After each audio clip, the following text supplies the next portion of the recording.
Écoutez ça, ok?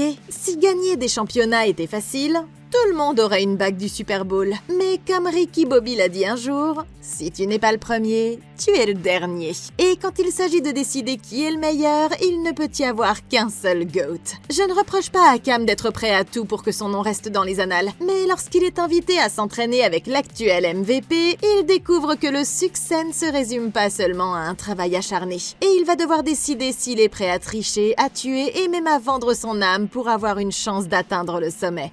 Alors, mes petits boucliers de viande, aujourd'hui dans Comment battre, je vais vous expliquer les erreurs commises, ce que vous devriez faire et comment battre le culte du football dans le film GOAT. Très bien. Notre histoire commence un dimanche matin dans un salon américain tout à fait ordinaire où un garçon nommé Cam regarde son équipe de football préférée disputer le championnat. Le problème, c'est que sa famille considère ce sport comme une religion. Et il célèbre la victoire quand le célèbre quarterback Isaiah White marque le touchdown décisif. Mais après le match, les choses prennent une tournure tragique lorsqu'il réalise qu'Isaiah s'est gravement blessé. Et sa jambe est tellement fracturée que les os ont transpercé sa peau. Alors que le pays tout entier est sous le choc, Cam détourne les yeux de l'écran. Mais son père s'approche de lui et l'oblige à continuer à regarder.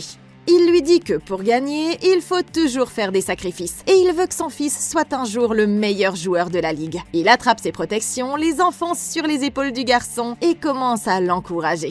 Et le petit Cam ne souhaite rien de plus que de rendre son père fier de lui. Mais Cam est loin de se douter qu'un jour, ses rêves se transformeront en cauchemars. Ok, bon, je suis désolée d'interrompre ce moment de complicité père-fils, mais si c'est ça l'avenir qui attend Cam, il ferait peut-être mieux d'envisager un travail de bureau à la place. Mais sérieusement, le père de Cam doit juste se rappeler que son fils n'est qu'un enfant. Et même s'il veut l'encourager, il doit faire attention à ne pas trop pousser Cam. Je veux dire, il suffit de regarder autour d'eux dans le salon. Il y a des produits dérivés des Saviors littéralement partout.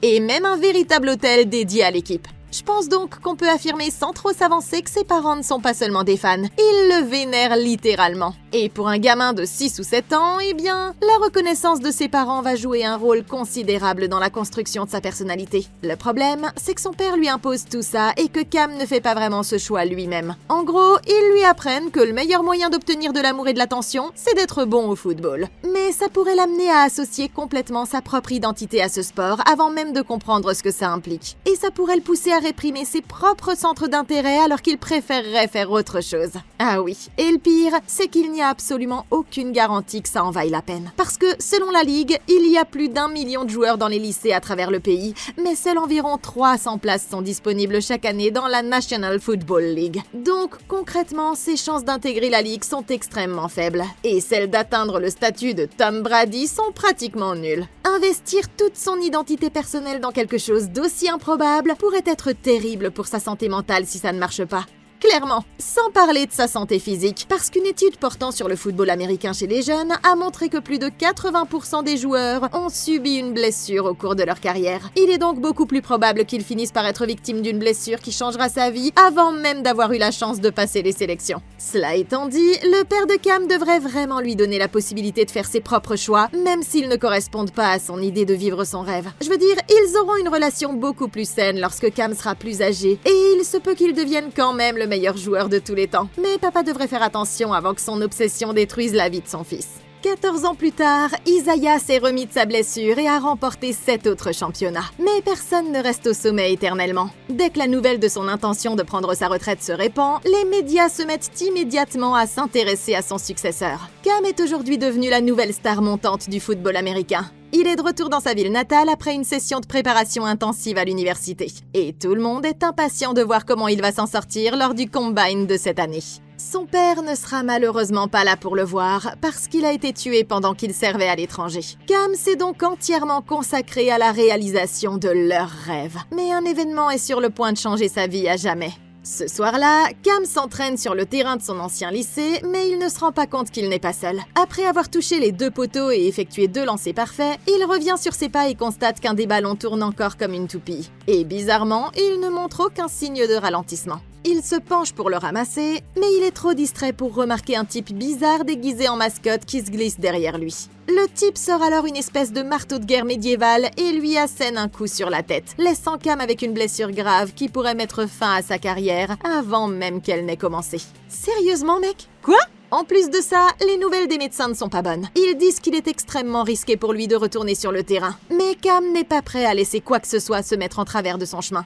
En fait, le jour du combine, il semble que tout le monde soit concentré sur sa blessure. Et il est clair qu'il a un peu de mal à gérer la pression. Même en coulisses, quand il se prépare, Cam essaie de rester concentré. Mais son attention est sollicitée de toutes parts. Entre les notifications qui inondent son téléphone, la pression de son manager et de ses amis, et sa mère qui s'inquiète pour sa sécurité, c'est comme s'il entendait les opinions divergentes de tout son entourage. Et toute cette tension explose soudainement quand son frère Drew arrache accidentellement une des agrafes de son crâne en lui coupant les cheveux.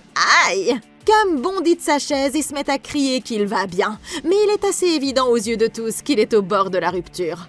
Alors qu'il attend de sortir sur le terrain, il a une étrange vision d'un admirateur fou qui s'approche et lui demande un autographe. Et bien qu'il ait essayé de faire bonne figure, il finit par décider qu'il n'est finalement pas prêt pour ça. Plus tard, à la fête organisée par son cousin, Cam est d'humeur morose quand il reçoit un appel de son manager Tom qui lui annonce une excellente nouvelle. Isaiah White souhaite le rencontrer en personne et il lui propose un stage d'entraînement privé d'1 semaine dans le but de déterminer s'il a l'étoffe du prochain quarterback des Saviors. On dit qu'il faut rester humble jusqu'à ce qu'on arrive au sommet. Mais Cam n'a aucune idée du tourbillon dans lequel sa vie est sur le point d'être plongée. Ok, on dirait que quelqu'un voulait éliminer Cam de la compétition. Il voit probablement ça comme une deuxième chance de réaliser son rêve, mais il doit faire attention à ne pas trop en faire. C'est vrai après tout, c'est pas comme s'il avait participé à une simple bataille de polochon. Ce type l'a attaqué avec un marteau de guerre médiéval conçu spécialement pour fracasser des crânes. Et après avoir reçu un coup à l'arrière de la tête, il a vraiment de la chance d'être encore en vie. Apparemment, il a été frappé à un endroit du crâne qui contrôle la coordination, l'équilibre, les réflexes et la perception spatiale. Et d'après les agrafes, on peut en déduire que son crâne a été fracturé, ce qui signifie qu'il a très probablement subi un traumatisme crânien. Même s'il n'est pas cloué dans un lit d'hôpital, il souffre toujours de maux de tête, d'une vision trouble et d'un temps de réaction ralenti, ce qui risque de lui compliquer la tâche pour rester concentré sur le terrain. Il est évident que Cam a besoin de se reposer, mais il continue malgré tout à vouloir participer à ce stage, ce qui nous ramène au problème d'identité dont nous avons parlé quand il était enfant. Maintenant que son père n'est plus là, il pense probablement que c'est la seule façon d'honorer sa mémoire. Et s'il laisse passer cette occasion, il n'aura plus jamais une chance comme celle-là. De plus, comme il est toujours au centre de l'attention, il n'a aucun endroit sûr où il pourrait réellement surmonter ce qui s'est passé. En gros, tout ça lui donne le sentiment qu'il est obligé de continuer. Mais en se forçant à rejouer, il s'expose à toutes sortes de risques médicaux. Le pire scénario serait le syndrome du second impact, le SSI, qui survient lorsque vous recevez un nouveau traumatisme avant que votre cerveau ne soit complètement remis. Même un choc léger pourrait interrompre sa circulation sanguine, ce qui provoquerait un œdème cérébral et le tuerait probablement en quelques minutes. Et même s'il parvient à éviter ça, les innombrables petits chocs qui vont s'accumuler au fil du temps pourraient finir par lui causer une encéphalopathie traumatique chronique, une maladie dégénérative du cerveau associée à des pertes de mémoire, à la dépression et à la démence. Donc, s'il est malin, Cam devrait écouter son médecin, faire une pause avec le football et se concentrer sur la guérison complète de son cerveau. Et en attendant, il pourrait peut-être se contenter de devenir champion à Madden NFL à la place. Ça signifierait peut-être renoncer à son rêve, mais ça ne veut pas dire qu'il ne pourrait pas s'en trouver un autre. Et c'est mieux que des lésions cérébrales irréversibles, si vous voulez mon avis. Mais notre ami Cam ne sera pas satisfait tant qu'il n'aura pas atteint son objectif, quitte à y laisser sa peau. Très bien, Cam arrive à l'extérieur du complexe d'Isaiah, situé dans le désert, et passe devant tout un campement rempli de fans en délire qui vénèrent le quarterback comme s'il s'agissait d'un dieu. Il y a même une femme du nom de Marjorie, la plus folle de tous, qui crache un gros molar directement sur la vitre quand la voiture passe devant elle. Cet endroit semble plutôt appartenir à une sorte de super vilain. En entrant dans le bâtiment, il remarque une pile de paquets devant la porte à l'extérieur. Il apporte donc les boîtes à l'intérieur et les place près de l'entrée. Mais personne n'est là pour l'accueillir. Alors il décide de se présenter lui-même. Dans le hall principal, il est surpris de constater que la résidence ressemble davantage à un musée, avec des objets inestimables alignés sur tous les murs. Même les 8 bagues d'Isaiah sont dans un écrin en forme de pyramide au centre de la pièce. Et c'est à ce moment-là qu'il tombe sur Isaiah en personne, occupé à travailler sur un projet au bout du couloir. Et bien qu'il réserve un accueil chaleureux à Cam, il ne perd pas de temps et passe directement à la première leçon. Après avoir demandé à Cam pourquoi chaque équipe dispose d'un quarterback, il explique que tout a commencé quand une équipe de garçons amérindiens a dû affronter une équipe beaucoup plus importante de Yale. Ils ont alors inventé la passe en avant, qui a complètement changé la façon dont le jeu était pratiqué. Mais aujourd'hui, dit-il, les quarterbacks ne sont plus que des mascottes, et il met Cam en garde contre le risque de connaître le même sort. Il lui demande de lui donner son téléphone et lui explique que Cam va devoir se couper complètement du monde extérieur afin de rester totalement concentré sur le jeu pendant les 7 prochains jours. Mais le premier jour du programme est consacré au plaisir avant tout. Cam prend donc ses quartiers et Isaiah le conduit sur le terrain d'entraînement où il commence à faire quelques exercices. Il dégage une légère impression de compétitivité et il commence à donner à Cam des conseils pour s'améliorer. Mais il s'agit surtout d'un entraînement amical qui leur permet de faire connaissance. Quand ils ont terminé, Isaiah présente Cam à son entraîneur personnel Marco, qui lui fait immédiatement passer un examen physique. Et celui-ci se doit d'être approfondi. Cam doit donc se déshabiller devant tout le monde et tous les entraîneurs s'affairent autour de lui, prenant des mesures comme s'il s'agissait d'un foutu projet d'anatomie. Cam demande à Isaiah comment il a réussi à se rétablir de manière aussi miraculeuse à l'époque, et il lui explique que ça lui a demandé d'énormes sacrifices. Et quand Isaiah lui demande ce qui le motive, lui, Cam répond que c'est sa famille. Mais Isaiah lui répond alors que ça ne sera pas suffisant. Il lui explique que la véritable motivation doit venir de son propre fort intérieur. Le discours d'encouragement prend brusquement fin lorsque Marco achève l'examen. Et maintenant que c'est terminé, il décide enfin de dire à Cam qu'il aurait pu rester en sous-vêtements pendant toute la durée de l'examen. Ok, ces entraîneurs ont joué un sale tour à notre ami Cam, mais il est tellement concentré sur l'idée de faire bonne impression qu'il ne se rend même pas compte que ces gens le manipulent depuis le début. Revenons à son arrivée au complexe avant même qu'il n'ait adressé la parole à Isaiah. La première chose qui frappe, c'est que cet endroit est situé au milieu de nulle part, avec pour seul horizon le désert à perte de vue. Et comme Cam a été conduit ici par un chauffeur, il n'a aucun moyen de repartir par ses propres moyens, ce qui signifie qu'il est bloqué ici, à moins de trouver quelqu'un pour le ramener. Comme personne n'est venu l'accueillir, Cam a dû explorer les lieux par lui-même et observer la grandeur de cet endroit sans aucun contexte, ce qui l'a fait se sentir tout petit et a présenté Isaiah comme une figure plus que légendaire. Et comme il n'est arrivé qu'avec un petit sac de vêtements, ça signifie qu'il va dépendre d'Isaiah pour la nourriture, l'eau et le logement. Ce qui crée un rapport de force immédiat puisque Cam ne peut même pas subvenir à ses besoins fondamentaux. Le fait de lui prendre son téléphone portable est une autre tactique classique des cultes, parce que ça coupe Cam complètement du monde extérieur et facilite grandement la destruction de ses défenses. Dès leur première rencontre, Isaiah traitait déjà Cam comme un membre de sa famille, ce qui peut sembler être un accueil chaleureux, mais qui est en réalité une autre tactique de manipulation, destinée à créer un sentiment de dette émotionnelle, permettant à Isaiah de le contrôler par des éloges et des marques d'approbation. Ensuite, quand ils ont commencé leurs exercices, Isaiah a continué à se montrer amical, mais critiquait constamment tout ce que Cam faisait, le laissant dans un cycle constant où il essayait de s'améliorer tout en ayant le sentiment de ne jamais être assez bon. On pourrait simplement qualifier ce comportement de coaching toxique, mais le fait de le forcer à se déshabiller devant tout le monde alors qu'il aurait pu rester en caleçon est le moment où ils sont allés un peu trop loin. À vrai dire, c'est un exemple typique de rituel humiliant destiné à embarrasser Cam et à renforcer son obéissance. Après tout ça, Cam devrait comprendre que ces types ne jouent pas franc jeu, et il doit se rappeler que s'il est arrivé jusque-là, c'est grâce à son travail acharné et à son dévouement. En gros, il doit commencer à se faire respecter et arrêter de suivre aveuglément tout ce que dit Isaiah. Sinon, il pourrait se retrouver dans une situation où il n'y aura plus de retour en arrière possible. Très bien. Après s'être lavé, Cam rencontre Elsie, la femme d'Isaiah, qui s'apprête à partir en voyage. Il trouve Isaiah et l'entraîneur qui l'attendent dans les bains publics et il l'emmène prendre un bain glacé dans une grande baignoire en verre. En fait, il est très surpris de voir qu'Isaiah se fait prélever du sang et l'homme lui explique qu'ils font ça lorsque son taux d'oxygène est élevé pour pouvoir réutiliser le sang quand il doit jouer. Isaiah part ensuite et Marco commence à parler à Cam des gladiateurs de la Rome antique qu'il compare aux footballeurs des temps modernes. Sans même lui demander son avis, il attrape le bras de Cam et lui injecte une mystérieuse substance rouge, expliquant simplement que c'est pour soulager la douleur avant de le laisser seul. Tôt le lendemain matin, Cam se réveille alors qu'un des entraîneurs lui jette un seau d'eau au visage. Bon sang, mec! C'est le 2e jour d'entraînement, mais c'est aujourd'hui que les choses sérieuses commencent. Pour démarrer, Isaiah emmène Cam faire une longue course à travers le désert et alors que Cam semble vraiment à bout de force, Isaiah accélère et repart avec une nouvelle poussée de vitesse. Cam commence à vomir et tombe au sol. Tout à coup, quelqu'un vêtu d'un costume de mascotte s'approche et lui fracasse le crâne avec un marteau de guerre. Mais bien entendu, ce n'est qu'une autre hallucination, et il reprend ses esprits quand Isaiah revient le réveiller. Sur le terrain d'entraînement, Isaiah pose à Cam quelques questions hypothétiques sur le football américain, lui demandant par exemple s'il préférerait avoir une endurance illimitée ou un corps indestructible. Cam répond qu'il préférerait être indestructible, mais Isaiah lui rappelle que dans la réalité, certaines blessures sont inévitables. À ce moment-là, un groupe de gros balèzes arrive sur le terrain et Isaiah explique que ce sont des agents libres venus faire quelques exercices.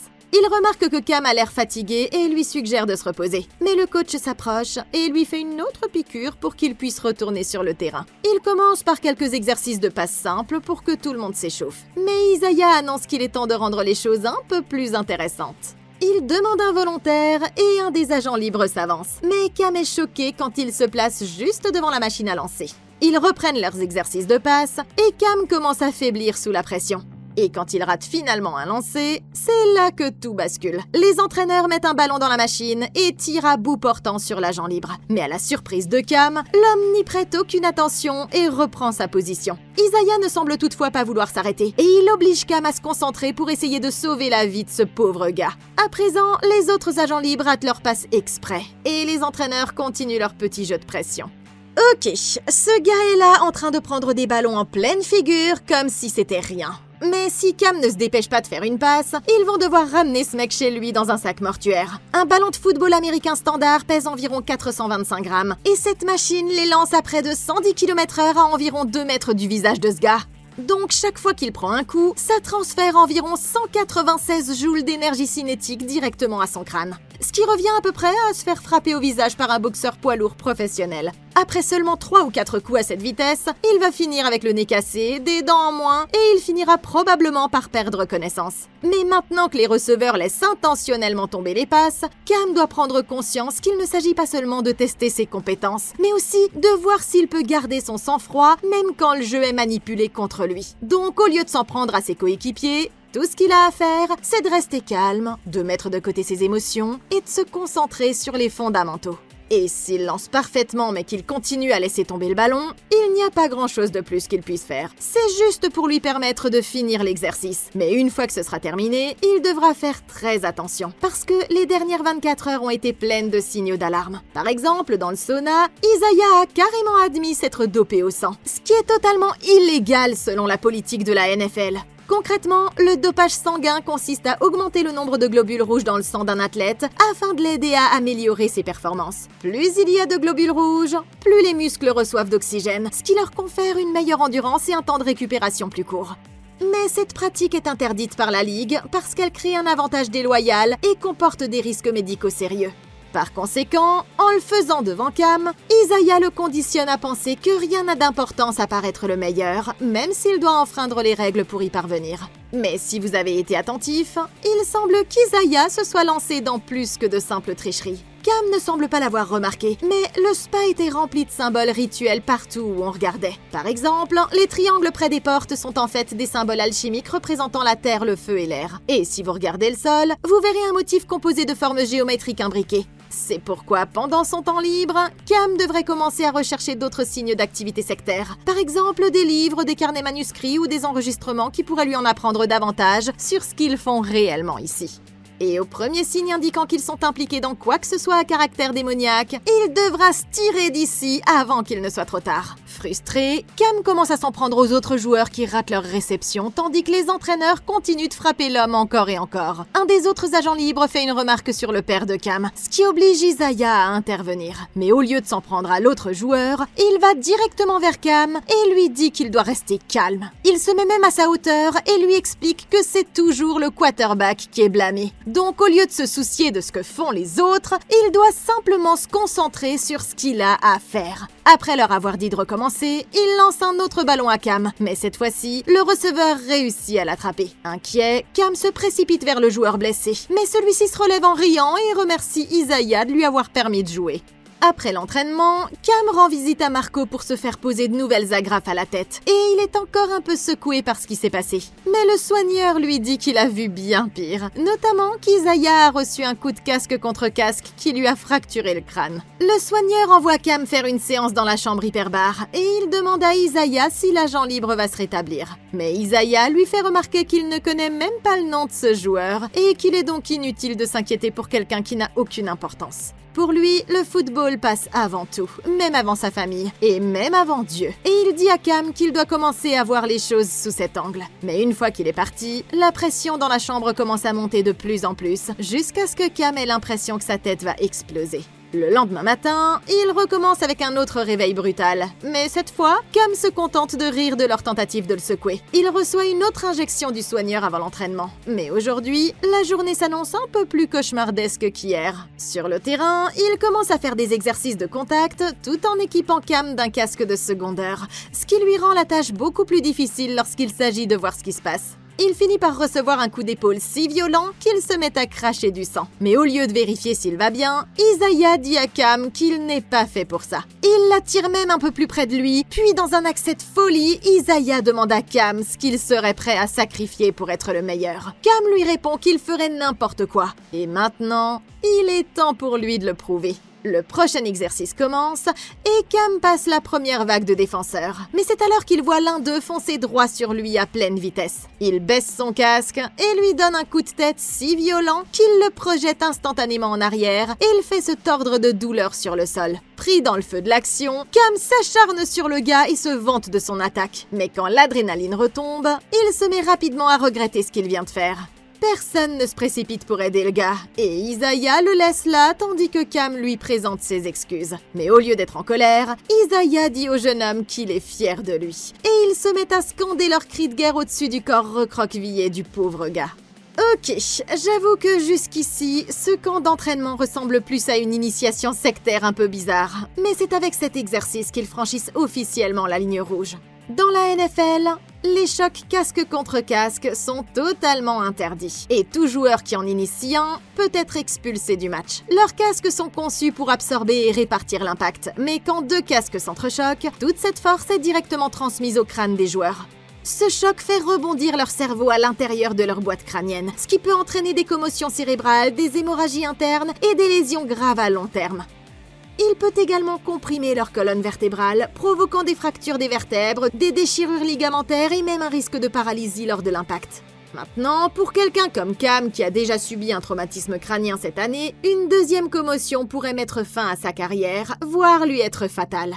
Et le plus fou, c'est qu'il a déjà subi un tel lavage de cerveau qu'il a lui-même initié l'impact. En réalité, aucun entraîneur éthique d'aujourd'hui n'encouragerait un tel type d'exercice. Mais il semble qu'Isaiah ait tout fait pour que ça se produise. Tout a commencé par le fait de faire porter à Cam un casque de secondeur, ce qui lui a coupé la vue et l'a empêché de voir les défenseurs qui se précipitaient vers lui. Mais ces casques ont également une structure plus épaisse qui leur permet de mieux absorber les impacts directs. C'est donc comme si on donnait une arme à Cam et qu'on l'encourageait à s'en servir. Cam n'est là que depuis 3 jours, mais il est déjà en train de perdre sa notion du bien et du mal et de se mettre en danger juste pour gagner l'approbation d'Isaiah. Et si c'est le prix à payer pour l'obtenir, alors il est temps pour lui de se tirer d'ici. Cam doit considérer tout ça comme un avertissement et comprendre qu'il ne s'agit pas seulement de voir s'il est apte à devenir quarterback. On cherche surtout à l'amener à adhérer à la philosophie complètement tordue d'Isaiah. Et s'il ne prend pas ses distances maintenant, il finira par se blesser ou par faire quelque chose qu'il regrettera amèrement. Honnêtement, il devrait prendre un téléphone, appeler sa mère et lui dire qu'il veut rentrer à la maison. Ensuite, il devrait faire ses valises et partir au milieu de la nuit avant que qui que ce soit ne s'aperçoive de son absence. Certes, il devra renoncer à ses rêves, mais ces types sont clairement mal intentionnés.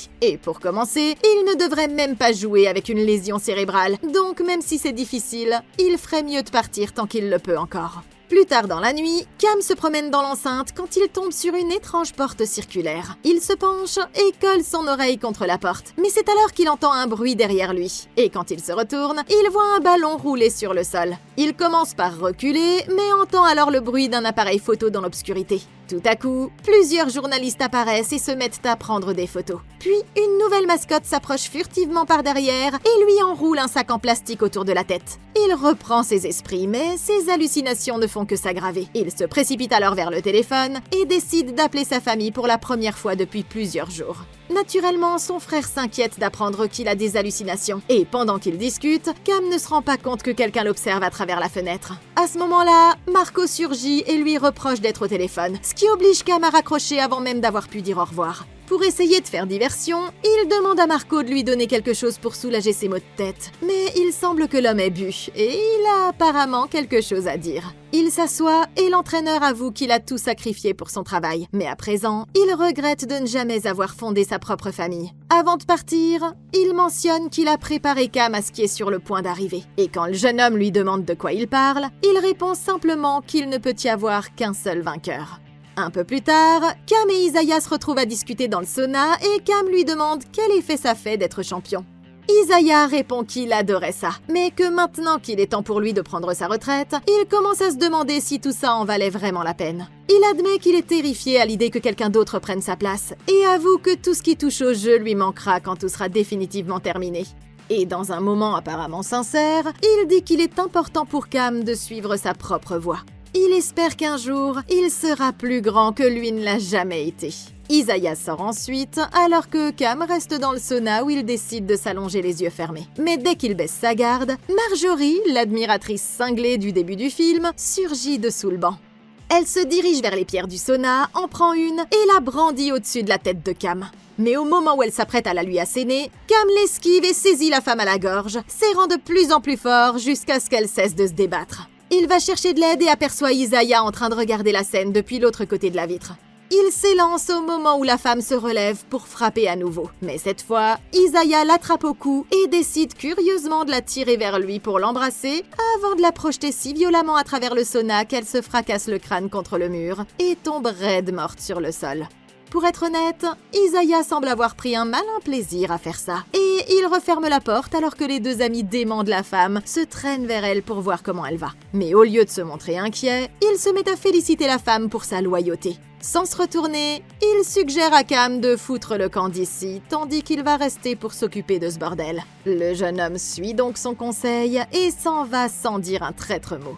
C'est pas vrai, Isaiah! Je suis sûre qu'elle se serait contentée d'un autographe, mon pote! Ça s'est joué à pas grand-chose quand même. Cam a eu de la chance d'en réchapper vivant. Mais comment cette femme a-t-elle pu entrer dans le bâtiment? Les fans obsessionnels s'introduisent tout le temps chez les célébrités. Et avec toute une équipe postée à l'extérieur, on pourrait penser qu'Isaiah aurait une protection 24 heures sur 24 pour éviter ce genre d'incident. Cam a eu de la chance qu'elle ait poussé un cri de guerre avant de passer à l'attaque. Et sa réaction était tout à fait justifiée. Cette femme n'allait manifestement pas s'arrêter avant d'être mise KO. Il a donc fait ce qu'il fallait. Il a esquivé ses coups, a riposté quand elle récupérait, a mis fin à la menace et s'est enfui. Si ça s'était arrêté là, tout se serait bien terminé. Mais la réaction d'Isaiah a été du genre « C'est quoi ce bordel ?» N'importe quelle personne normale aurait simplement appelé la police et signalé ce qui s'était passé. Mais je pense qu'il est assez évident maintenant qu'Isaiah n'est pas une personne normale. Parce que la force nécessaire pour projeter une personne adulte à travers la pièce d'une seule main dépasse celle dont même un athlète de classe mondiale serait capable. On dirait qu'il a purement et simplement assassiné cette femme. Et il ne montre aucun remords pour ce qu'il a fait, ce qui met Cam dans une position difficile. Soit il ne dit rien et sera accusé de complicité, soit il dénonce son mentor et compromettra toute chance de carrière dans la ligue. Alors non, ce n'est pas un choix facile. Mais honnêtement, Isaiah devient de plus en plus instable avec le temps. Et avec tout ce discours sur le fait qu'il ne peut y en avoir qu'un, etc., il ferait probablement mieux de s'enfuir tant qu'il en a encore la possibilité. Mais ce ne sera pas si facile. D'autant plus qu'il ne peut demander à personne de le chercher sous peine de se faire repérer au téléphone. Il doit donc attendre que tout le monde soit endormi, remplir son sac à dos de bouteilles d'eau et d'une corde provenant de la salle de sport, puis s'enfuir avant que qui que ce soit ne s'aperçoive de sa disparition. Il pourra ensuite utiliser la corde pour escalader l'enceinte, puis soit emprunter une voiture à un des fans en délire, soit contourner leur campement et suivre la route jusqu'à une station-service où il pourra appeler quelqu'un. Oui, je sais, c'est loin d'être idéal, mais c'est sans doute mieux que de rester là à attendre de voir ce qui va encore bien pouvoir se passer après ça. Moins d'une heure plus tard, Elsie aperçoit Cam assis près de la porte et lui propose de venir faire ses adieux. Mais comme on pouvait s'y attendre, il finit par se laisser séduire par la femme et ses amis. La seule chose dont il se souvient ensuite, c'est de s'être réveillé avec Isaiah au pied de son lit. Mais au lieu d'être contrarié, il se moque de Cam qui semble toujours aussi attaché à sa petite amie du lycée. Il lui dit que les vrais champions font ce qu'ils veulent. Alors aujourd'hui, ils vont oublier le football et faire simplement ce qui leur plaît à la place. Ils partent donc tous les deux dans le désert pour tirer avec les armes d'Isaiah. Et quand il remarque que Cam semble un peu ailleurs, il lui demande ce qu'il a en tête. Cam répond qu'il pense toujours à la folle du sauna, et Isaiah commence à se comporter comme si rien de tout ça n'était arrivé. À ce moment-là, Marco et un autre entraîneur traînent un costume de mascotte sur le terrain et il est assez évident qu'il y a une personne à l'intérieur. Isaiah lui tend un fusil et dit qu'il veut faire un pari avec Cam. Si Cam réussit son tir, il obtiendra la gloire, la fortune et tout ce qui va avec. Mais s'il manque son tir, Isaiah pourra lui voler sa jeunesse. Cam rejette son offre en riant et répond qu'il préfère mériter toutes ces choses. Puis, il place l'arme sur son épaule et tire directement dans la tête de la mascotte. Le 5e jour, le terrain d'entraînement est transformé en studio pour la première journée de coaching médiatique de Cam. Une fois la séance terminée, Elsie retrouve Cam et lui donne quelques conseils, lui expliquant que s'il veut vraiment être le GOAT, il doit arrêter de jouer pour son père et commencer à jouer pour lui-même. Elle lui dit que les propriétaires envisagent de lui proposer un contrat, mais qu'ils veulent d'abord le rencontrer en personne pour voir s'il correspond au profil recherché. Elle et Cam se rendent donc à une fête, tandis qu'Isaiah reste à la maison. Cam ne sait vraiment pas à quoi s'attendre, mais il est surpris quand ils arrivent devant un motel douteux. Visiblement perplexe, il demande à Elsie ce qu'ils font là, mais elle lui explique que les propriétaires attachent beaucoup d'importance à l'intimité, et elle passe rapidement sur le fait qu'ils vont accomplir une sorte de rituel. Avant qu'il n'ait le temps de lui demander des précisions, Elsie les entraîne dans une grande fête chic où il semble être l'invité d'honneur. Même Marco, l'entraîneur, est là, mais il tire Cam vers lui et lui dit de fuir, juste avant qu'Elsie ne l'entraîne loin de lui. Quoi qu'il en soit, une fois dans la zone VIP tout au fond de la salle, il retrouve son agent Tom en train de discuter avec les propriétaires de l'équipe qui lui serrent tous chaleureusement la main et l'accueillent à leur table. Après les civilités, ils lèvent tous leurs verres remplis d'un mystérieux liquide rouge et portent un toast à l'avenir de Cam en tant que nouveau quarterback franchisé. Mais c'est alors que tout commence à partir en vrille. La boisson commence clairement à produire des effets. Et Cam se retrouve plongé dans le chaos de la fête, jusqu'à ce qu'il finisse par errer dans cette pièce recouverte de plastique où trône une tête de mascotte. Il la soulève et est horrifié d'y trouver la tête de Marco dissimulée à l'intérieur. Hein, quoi? Puis, il s'évanouit au moment où Elsie s'approche pour voir comment il va. Ok, d'accord. Si ce n'était pas évident que ces gens faisaient partie d'une secte avant, ça allait clairement maintenant. Et on dirait que Cam vient de signer un pacte avec le diable. Et quand on en arrive là, il n'y a qu'une seule chose à dire. Désolé Cam, mais tu as merdé.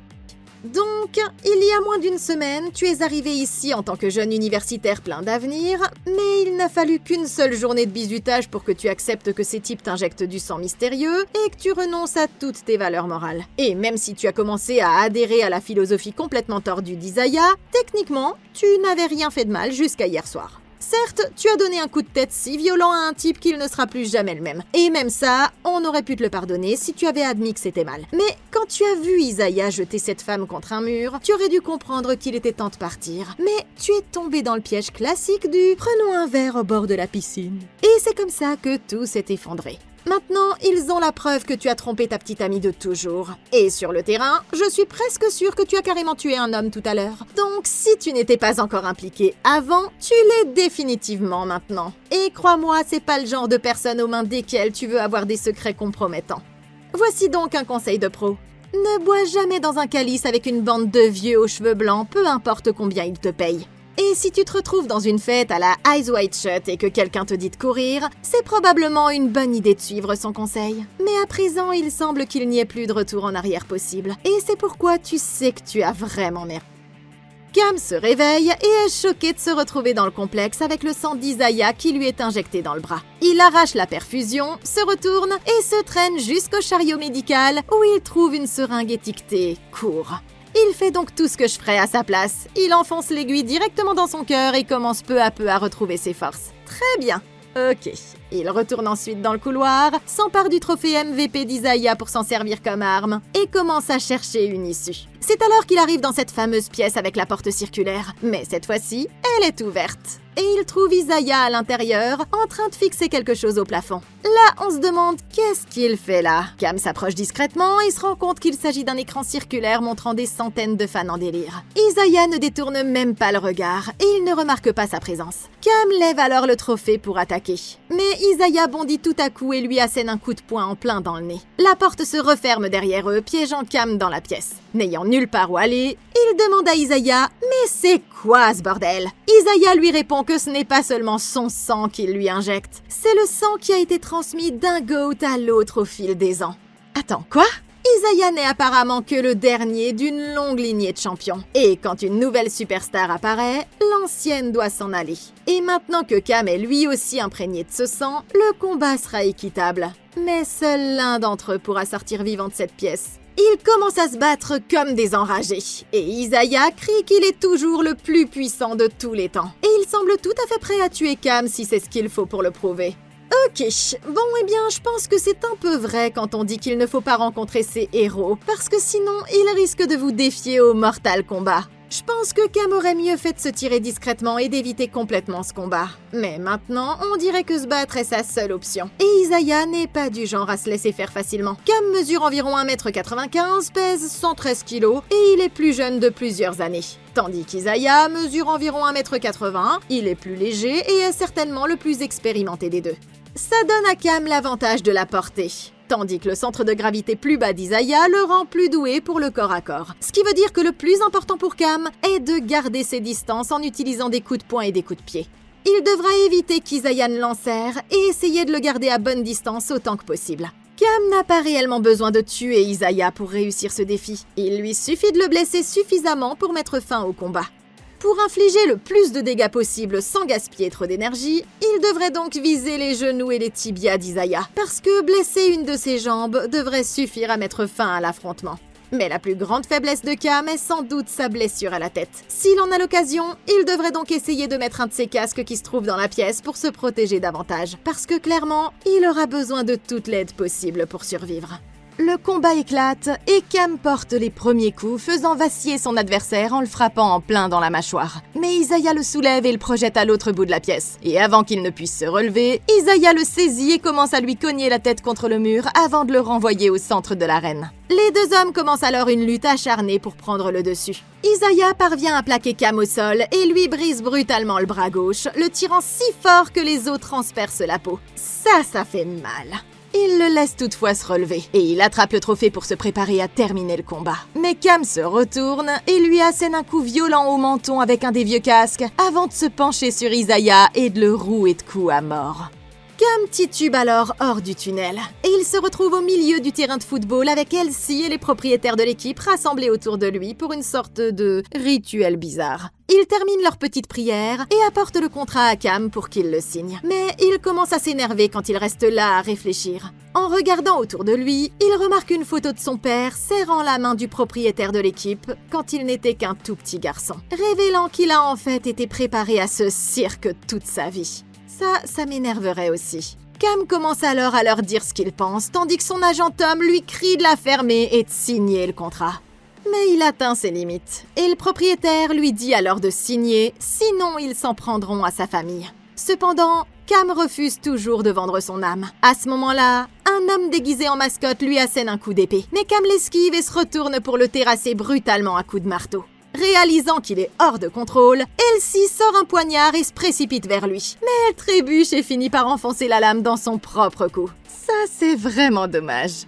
Les autres se mettent à courir pour sauver leur vie, alors que Cam ramasse l'épée et la plante directement dans le dos de l'un d'entre eux, éliminant les propriétaires les uns après les autres, jusqu'à ce qu'il arrive enfin au grand patron et lui tranche la tête. Tom est le seul encore en vie. Mais quand Cam s'apprête à le tuer lui aussi, il sent une présence démoniaque sortir du tunnel et il décide de laisser l'agent subir un sort encore plus horrible. Tom est traîné au milieu d'un hôtel et explose dans un énorme geyser de sang, tandis que Cam quitte le terrain, le marteau en bandoulière. Et au final, ça fait un culte de fanatiques du football de moins, et il n'y en a plus aucun à éliminer. Et même s'il n'aura probablement jamais l'occasion de jouer dans la ligue, au moins Cam s'en est sorti avant de vendre son âme.